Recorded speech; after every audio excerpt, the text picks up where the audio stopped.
It's hard to give congratulations. I'm sure your editor said nobody wanted to cover that story that day. Right, he did say that, but there was a special moment at the Globe today when we found out that the staff won the Pulitzer Prize, and we just paused. We had a moment of remembrance. We just kind of stood still and thought about the whole year and thought about the survivors, the victims, and everybody who was affected by the marathon bombings. This is a week of not only resilience and Boston Strong on display, but a time to mourn those who were lost. So take us back first. And what images do you remember in your mind? I mean, so many of yours are seared into ours.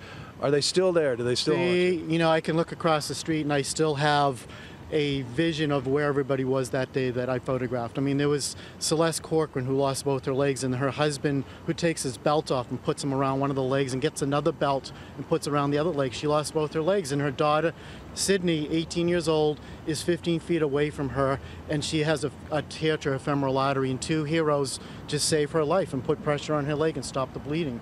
I have the image of Carlos jumping over the fence, and he's holding the American flag, and the first thing he does is he sees Jeffrey Bauman, who's still smoldering, and he goes over and tries to save his life, which he did. Right. I want to go back to the Corcorans, you said. You've been following them. They call you Uncle John. That's right. Actually, I just texted Sydney a photo I took at the finish line. I said, I got to do this interview tonight, and she said, good luck. And we have a friendship. She calls me Uncle John. I've been with them the whole year, and it's just a healing process for me to be with them, to be able to hug them. And the day that it happened, when Sydney's picture ends up on the front page of the Boston Globe the next day, I was so grateful to know that she was alive. I didn't know when I left here that whether her mother and her had lived. Right. But our friendship is just one of those precious things that I can text her, I can call the Corcorans, ask them how they're doing, and I know for the marathon they're going to be right in this spot right here, and I'm going to be right at the finish line. So right.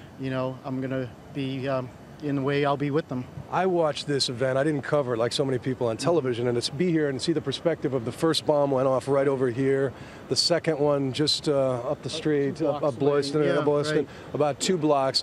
But I understand that while you were going to work and capturing photographs, an officer said what to you? There was 2 cops. The first cop, within 8 seconds of the first bombing, he stops me and he looks me right in the eye and he says, you shouldn't be here. There could be another bomb going off. And I said, thank you. And we both looked at each other. He went his way and I went my way. And then another police officer said, he saw me taking pictures and he said, please use dignity while you're taking photos. And that always, stayed in my head. And, I try to do the dignified thing. I kind of realized at that point I was the only photographer here.